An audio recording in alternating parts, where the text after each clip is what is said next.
So let me just repeat the question. The question was, you had mentioned focusing more on HP than on HP's board, and is it a problem that you have seen in other companies where the CEO spends more time dealing with the board than with the company's customers?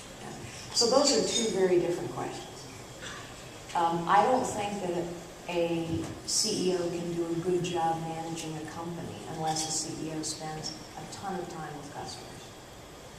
And I did spend a lot of time with customers because customers always tell you the truth. Always. Customers always tell you what's not working for them. So the best place for a CEO to get information about what's not working is to talk with customers. And the best way for a CEO to ensure that they aren't isolated from the truth is to go talk to customers. That is different than saying you're appeasing your board as opposed to spending time with customers. The reality is, I don't think it's a question of appeasing a board. I think it's a question of, in our case, let me just give you a very specific example so it's not a mystery. One of the things that I thought was important to do in the boardroom, and I've said this publicly for many years, is to use the same kinds of assessment tools that we routinely use among management teams. So, for example, let's have in the boardroom, in any boardroom, let's have peer-to-peer reviews of performance. There were some board members who thought that was a good idea. The majority of board members thought it was a bad idea. They found it threatening. And, by the way, many managers find that idea threatening at first. Wait, I don't want peer review of my performance. And yet, it's a very helpful tool to help a team be more productive. And a board is, after all, a team. It's a group of people who are trying to come together to solve problems and make decisions.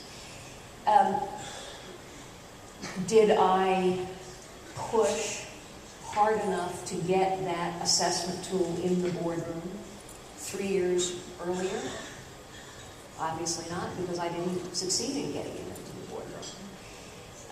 And yet, we had very substantive conversations in the boardroom all the time. A little bit about what was going well, but mostly about what was not going well.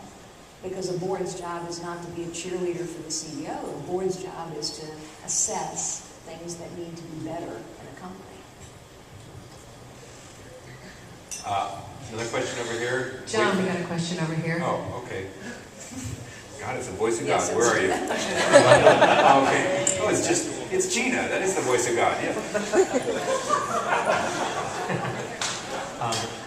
So as I think the last Republican in San Francisco, I guess my question is, I've seen the Republican Party move to... Is that Chris? Yeah. Hey, John. You're a Republican? Yes, I am, John. I am a proud member of the Republican Party. The last guy, and a guy who's proud to vote for our governor, Arnold Schwarzenegger. Not necessarily so proud to vote for folks on the national stage, since the Republican Party seems to have moved to a party of the South. If I hear one more Southerner talk about speak for my party, I'm gonna go be sick.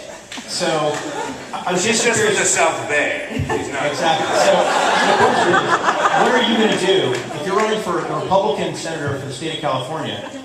What are you going to do to make the Republican Party more Californian and less a party of the old Confederacy?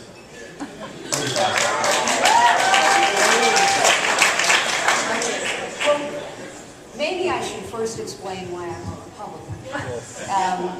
And I don't intend to apologize for and defend the Republican Party. I'm only speaking for myself. I would describe myself as a Lincoln Republican. And what I mean by that is I believe that most people make better choices for themselves if given the opportunity than others can make for them. And I also believe that the highest calling of leadership, whether it's a CEO running a company, or a parent raising a family, or someone in government assessing legislation. The highest calling of leadership is to help unlock potential, to help people, circumstances, organizations achieve potential. Now, given that that's why I'm a Republican, the issues that are important to me are opportunity, economic growth, innovation, entrepreneurship, and competitiveness, out of control government.